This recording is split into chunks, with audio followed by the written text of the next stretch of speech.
பிரபாகர், எனக்கு இப்போ அடிப்படையாக ஒரு எளிய மனிதர்கள் அல்லது அறிவியல் அதிகம் ஃபாலோ பண்ணாத ஆட்கள்கிட்டேருந்து சில கேள்விகள் மாதிரி நான் வைக்கிறேன்.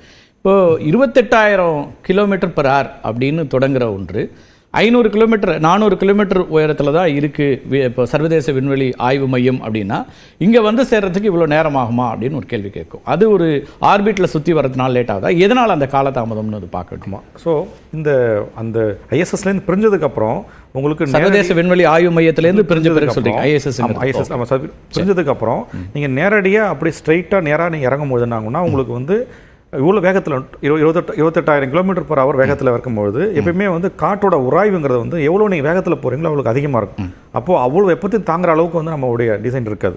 அப்போ என்ன பண்ணுவாங்கன்னா அந்த வேகத்தை குறைக்கிறதுக்கு என்ன பண்ணுவாங்கன்னா ஃபஸ்ட்டு வந்து அந்த நீங்கள் சுற்றி வர அதனுடைய உயரம் குறைஞ்சிக்கிட்டே வரும். ஒரு கட்டத்தில் ஓகே அந்த வளிமண்டலத்தில் ஓகே இதுக்கப்புறம் நம்ம வேகத்தில் இறங்கினா அந்த வெப்பத்தை தாங்கக்கூடிய அளவுக்கு அந்த டிராகன் இருக்குன்னா அப்போ அதுக்கப்புறம் தான் என்ன பண்ணுவாங்கன்னா அவங்க கீழே இறங்க ஆரம்பிப்பாங்க. ஸோ அப்போ அந்த 28,000ங்கிறது வந்து நாட் ஸ்ட்ரைட்டாக அவரோட வேகம் கிடையாது, அதை சுற்றுப்பாதையில் சுற்றி வர வேகம். இன்னொன்று பூமியோட விட்டங்கிறது நமக்கே தெரியுங்கிற 12,000 km இருக்கும்போது நீங்கள் 28,000 போனால் மட்டும்தான் அவ்வளோ குறிப்பிட்ட நேரத்துக்குள்ள நீங்கள் சுற்றி வந்து கீழே இறங்குறதுக்கான அந்த வேகம் கட்டாயம் இருந்தாகணும் தொடக்க நிலையில். ஆமாம், ஓகே. அதுக்கு பிறகு படிப்படியாக வந்து குறைச்சி ஒரு கட்டத்துக்கு அப்புறம் நேரம் இறங்க ஆரம்பிச்சிடும். அந்த நேரம் இறங்குறதுங்கிறது 28,000 km வேகத்தில் நேரம் இறங்க முடியாது. ரொம்ப குறைச்ச வேகத்தில் வந்து ஸ்லோவாக இறங்குறதுக்கு அப்புறம் கொஞ்சம் பாராசூட்டில் எடுத்துட்டு அதுக்கப்புறம் ஸ்லோவாக இறங்குவாங்க. ரைட், நான் பேசுகிறேன் திரு ரங்கநாதன் சார்.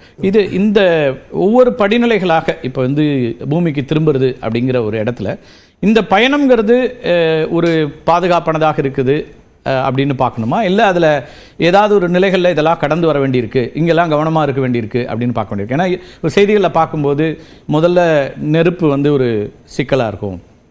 ஏன்னா 1800லேருந்து 2000 டிகிரி வரைக்குமான வெப்பம் வெளியேறும். அதுக்கு பிறகு காற்று மண்டலம் வளிமண்டலத்தை வருது. அதுக்கு பிறகு கடலில் இறங்குறது. இப்போ நீர், இந்த 3 கிட்டத்தட்ட கலோக்கியலாக கண்டத்தை கடக்கணும் அப்படின்லாம் சொல்கிறாங்க. அவ்வளோ மிகைப்படுத்தணுமான்னு தெரியல. ஆனால் இந்த 3 நிலைகளில் இறங்க வேண்டி இருக்குதா, அதை எப்படி பார்க்கணும்? இதை ஃபஸ்ட்டு என்ன பண்ணுறீங்கன்னா, இப்போ வந்து அட்மாஸ்பரிக் ஏர் இருக்குல்ல, அது வந்து பார்த்தீங்கன்னா பூமியிலேருந்து ஒரு 100 கிலோமீட்டர் வரை தான் இருக்குது. அதுக்கு மேலே வெற்றிடம் ஒரு காற்றும் இல்லை. சரி, அதில் வந்து ஏர்கிராஃப்ட் வந்து வர்றது வந்து ஈஸி. சரி, வர்ற பாதை வந்து அதிக லென்த்தாக அதிக நீளமாக இருந்தால் தான் உங்களுக்கு ஒரு கண்ட்ரோல் பண்ணுறதோ அல்லது ஒரு ஸ்பீடை குறைக்கிறதோ வந்து உங்களுக்கு ஈஸி. அதனால தான் வந்து சுற்றிக்கிட்டு வர்றோம். அப்படி சுற்றிக்கிட்டு வரும்போது தான் உங்களுக்கு கரெக்டாக எந்த பொசிஷனில் நம்ம இறங்கணுங்கிறதும் ஈஸி. நீங்கள் நேராக வெட்டிக்கலாம் வந்தீங்கன்னா ஐஎஸ்எஸ்லேருந்து கிளம்புறதுக்கும் இங்கே வர்றதுக்கும் உங்களுக்கு அவ்வளோ அந்த மெனூரிங் இதை வந்து அப்படி பார்க்க முடியாதுன்னு நேராக வந்து. ஏன்னா இங்கேருந்து நம்ம பார்க்கும்போது ஒரு ஏர்கிராஃப்ட் வந்து வேகமாக போய் ரீச் ஆகிட போகுது. 500 கிலோமீட்டருங்கிறது அவ்வளோ தூரம் இல்லையேங்கிற மாதிரி இருக்கும். அப்படி அதை நம்ம பார்க்க முடியாது. ஆமாம். ஸோ வெற்றிடத்தில் அதை ட்ராவல் பண்ணுறது ஒன்றும் பிரச்சனையே இல்லை. பிரச்சனை எங்கே ஆரம்பிக்குதுன்னா, அது வந்து நம்ம அட்மாஸ்பியரை தொடரும் போது அந்த காற்றினுடைய எதிர்ப்பு சக்தியினால தான் அந்த டெம்பரேச்சர் கூட ஆரம்பிக்குது. ஓகே. அண்ட் அதனோட பாதையும் வந்து பிறல ஆரம்பிக்க சான்ஸ் இருக்கு. அந்த சமயம் தான் ரொம்ப கிரிட்டிக்கல். ஓகே. மறுபடியும் அந்த வளிமண்டலத்தில் பூமியோட அந்த காற்று வளிமண்டலத்தில் வரும் போதெல்லாம் டெம்பரேச்சர் கூடுது, அந்த காற்றினோட திசை மாறும், வேற அந்த ஜோன்ல வந்து வர்றது ரொம்ப ரொம்ப கிரிட்டிக்கல். அதுக்கு தான் வந்து அந்த டி பூஸ்டர் ராக்கெட்ஸ் அது இதெல்லாம் இருக்கு.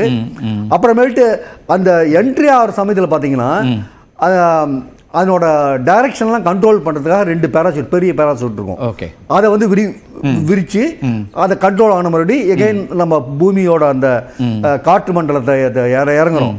இறங்கி அது நீள்வட்ட பாதையில் சுற்றி வரும்போது கொஞ்சம் கொஞ்சமாக ஸ்பீட் குறைஞ்சிட்டே வந்து டச் டவுன் அந்த ஸ்பிளாஷ் டவுன் ஒரு டச் டவுன் அந்த இது வரும்போது 4 பேராசூட்டு விரியும். அது வந்து அதனோட வர்ற வேகத்தை மட்டுப்படுத்தி இன்னொன்று என்னன்னா, அது கரெக்டாக எந்த இடத்துல வந்து விழுணுமோ அது வந்து ரொம்ப ப்ரீசைஸாக இருக்கணும். ஏன்னா ஏற்கனவே அவங்க கப்பல்லாம் வந்து அவங்களை ரெஸ்கியூ பண்றது ரெடியா இருக்கும். நீங்க ஃப்ளாரிடா கடற்கரை போய் சேர்றதுன்னு சொல்லியிருக்காங்க. ஸோ அந்த மெனூரிங் வந்து ரொம்ப ரொம்ப கிரிட்டிக்கல். ஓகே. அது மெனூரிங் முடிச்சுட்டா ஸ்பீடு குறைஞ்சி ஜஸ்ட் ஒரு 4-5 கிலோமீட்டர் அந்த கிலோமீட்டர் பர் செகண்ட் அந்த வெலாசிட்டிலாம் ஸ்பிளாஷ் ஆகும்.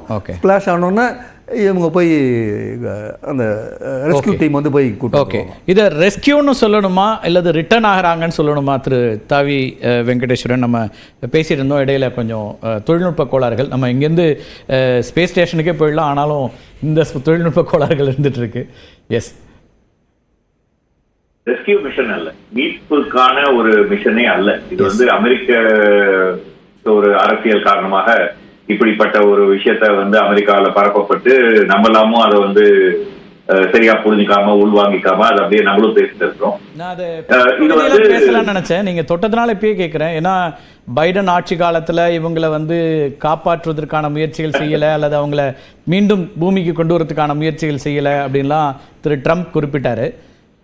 அதுதான் அதனாலதான் இங்க எல்லாமே ஒரு சிக்கலா மீண்டும் வர முடியுமா அப்படிங்கிற கேள்விகள்லாம் எழ ஆரம்பிச்சது. அதான் சொல்ல வரேன், இந்த எலெக்ஷன் சமயத்துல ட்ரம்ப் வந்து இதை வந்து ஒரு பொலிட்டிக்கல் விஷயமா மாத்தி இதை பத்தி பல விஷயங்களை பேசினாரு. என்னோட ஃப்ரெண்ட மாஸ்டர் சொன்னா இப்பவே ராக்கெட் அமிச்சு கூட்டிட்டு வந்துருவாரு. ஆனா இந்த பிப்ரவரியில தான் இந்த விண்கலம் போக போகுது, பிப்ரவரியில தான் இவங்க திரும்ப போறாங்க அப்படின்னு 6 மாசம் முன்னாடியே நமக்கு தெரியும். ஏன்னா இது எதுவுமே திட்டமிடாம செய்யக்கூடிய ஒரு விஷயம் கிடையாது. இப்போ ஒரு 4 பேர் வந்து விண்வெளிக்கு போறாங்கன்னா அவங்க குறைந்தபட்சம் 6 மாத காலம் பூமியில பயிற்சி ஏற்ற பிறகுதான் போகணும். அப்ப வந்து அவங்க எப்ப போறாங்க, சற்றேறக்குரிய சில நாட்கள் வெதர் கண்டிஷனால மாறலாம், மற்றபடி வந்து என்னைக்கு போறாங்கன்றதுலாம் முன்னாடி தெரிஞ்ச விஷயம் தான். அதனால வந்து இது வந்து ஏற்கனவே 6 மாதம் முன்னாடி திட்டமிடப்பட்டது. 2வது, இப்போ போன விண்கலத்துல அவங்க திரும்ப இப்போ போன விண்கலம் இதே 4 பேரை திருப்பி எடுத்துட்டு 6 மாசம் கழிச்சு திருப்பி வரணும்.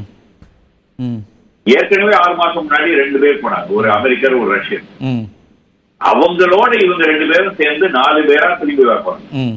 சோ அவங்க திரும்பி வரதுக்கான அந்த விண்கலம் அங்க கடந்த 6 மாதமாக ISS, அதாவது இன்டர்நேஷனல் ஸ்பேஸ் ஸ்டேஷன் சொல்லக்கூடிய சர்வதேச விண்கூடில பார்க்கிங் பண்ணிதான் இருக்குது. அப்போ அது நம்ம வந்து டெக்னிக்கலா டாக்னு சொல்லுவோம், நம்ம பொது வார்த்தைக்காக நான் வந்து பார்க்கிங்ல இருக்குன்னு சொன்னேன்.